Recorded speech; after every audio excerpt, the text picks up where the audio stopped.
Hey, Boy Manning here. Welcome to the Garn Report. Hope you checked out our first injury update out of shoot-around. A lot of talk going into this series on both sides, looking back at the 2020 East Finals, which, of course, we're not here in Miami. First time covering a game here in Miami. Can't wait. I'm already sweating. Hat missing en route, but we're going to get a new one, so don't worry at all. We're going to have a hat and a new one. I think a lot of people said don't bring the Vegas hat to Miami, so we're gonna find something new, unique, distinctive to the region for our coverage throughout this series. Sunglasses, sunscreen gonna have to do for now, and for the Celtics, they're gonna have to make do with the healthy bodies they have. Marcus Smart, questionable coming in this one. Robert Williams, I still want to see him, as I said in our last video. I don't know what to expect from him with the bone bruise in terms of minutes, in terms of role. Is he going to start this game? I still think that's a question as well. But if he does, you hope you get that five-man unit that's the best defense in the NBA back together, because if they're not, there's a chance that the Heat have a better defense in this series. They're the best defensive rating team in the postseason. 104 was a weaker competition, certainly. Atlanta, Philadelphia, both those teams kind of rolled over here when they met some resistance, especially the Sixers in Game 6. Looking back on that, that earned the Heat some extra rest. Ime Udoka talking to shoot-around this morning, saying it's almost better in their case that they get right into the series, build off some of the momentum that they had late in the Milwaukee round, and do a lot of the things that they were doing well there. But despite the physicality, the star at the point of attack in Jimmy Butler and Giannis, I don't see a lot of similarities between the two teams. I guess the fact that they both run some wonky defenses, Milwaukee that drop, Miami the zone sets, but again, real differences there. The Heat adjust and adapt and shapeshift throughout the game. Bucks, right until they died in Game 7, were running that same defense, dropping low and letting Grant Williams hit those threes. So that's where the similarities end, I think, in this series for both teams. Miami deeper, much more reliant on the three-point shot and good at it. This was the best three-point shooting team throughout the season. Their movement is exceptional. That's going to be the biggest difference you notice last series to this one. There's all kinds of off-ball action going on, cutting. If we remember the 2020 East Finals, the difference between both those teams, day and night when it came to movement. But there's a lot of differences with these teams too. A guy who was so crucial in that series, Goran Dragic, not going to be here. Kyle Lowry injured for now. There's a greater level of depth on the Heat side, but Duncan Robinson, who keyed that series, barely a factor now. Replacing him, Max Strus, much more adaptable defensively, a guy who shut down Jaylen Brown in the last win that Miami achieved late in the year when the Celtics were on a roll and healthy there. So a real feather in their cap when it comes to this matchup was that last game in Boston that the Heat pulled out late there. A lot of familiar visuals when it came to Boston getting stagnant late offensively.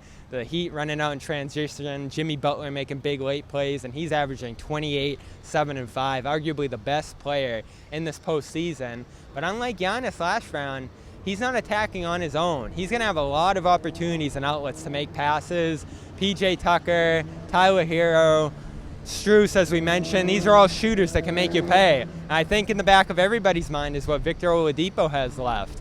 Not the most explosive postseason from him, but he's given you just enough. And I think the threat's always there that he could have a throwback game, despite the many injuries that he's had at this point in his career. So this team just brings so much depth, so much unpredictability. Udoka talking today about the fact that they're going to see zones. They're going to see traps out of inbounds plays. They're going to try to take Brown and Tatum off the ball. So that's another situation where you're going to be looking at Derek White, Al Horford in the high post, guys away from the Jays to start making some plays. Because when it comes to these two offenses, I wrote in Celtics blog this morning previewing this series, the Heat might have the better offense depending on who's available for the Celtics here, just because of the stagnation that Miami's able to inflict on the Celtics here.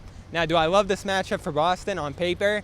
Yes. I think their offense is growing. Bam Adebayo talked this morning about how Jayson Tatum's far and away a much better passer than he was when these two teams met 2 years ago. And I really don't think that series is all that valid to look at in previewing this one. The Celtics, Tatum's leaps and bounds better. Jaylen Brown coming off a 47%, 44% three-point shooting series. He was a guy who would get lost offensively at times. That never happens anymore. He's always going to be taking high shots attempts and having a major role in the offense now. And then you look inside. Robert Williams non-factor in that East Finals. Daniel Tice got taken out in foul trouble. Now you have Al Horford to counter Bam at the point of attack. And that's a tricky matchup for him. I do think those movement, rebounding, passing, off-ball centers are a lot tougher than the guys who go right at him like Horford, like Giannis, Embiid, those types. So Bam's a tough matchup there, but you do have a variety of bodies to throw in front of him now. I'm going to just throwing injuries into the equation now, have to go towards Celtics in 6, and maybe I'm underrating Miami. I'll fully admit that there's a chance that I'm doing it again like I did 2 years ago, and that this team could just hold the Celtics so far down below their weight offensively, and both these defenses could grind each other out. The fourth quarter issues emerge, and the Heat are just a more tough, decisive offense in those spots. Jimmy Butler is able to get his shot off. Jayson Tatum isn't, and that's really the key matchup coming into this series. Tatum's going to have to guard Butler and restrict him immensely, and Tatum's going to have to find a way to counteract the pressure Butler puts on him on the defensive end. So I'm just so thrilled for this series. I'm thrilled to be here. It's amazing. The sun, the stadium behind me. We're staying right down the street.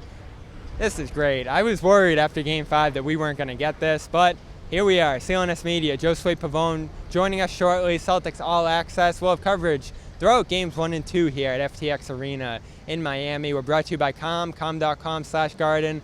40% off a premium subscription. Go get that. Sleep sounds, meditations, all the other things to ease your stress as the series goes along here. And of course, HelloFresh to feed you on game nights. HelloFresh.com/playoff16. Get the tacos, get the spaghetti and chicken, and of course, get the meatloaf, which we all love here at CLNS Media. HelloFresh.com, 16 free meals, 3 free gifts. Just go to HelloFresh.com/playoff16. Nothing to lose there. And we will have coverage tonight, back here, live, Game 1, 8:30 tip-off on ESPN, and post-game the follow on Celtics All Access, CLNS Media.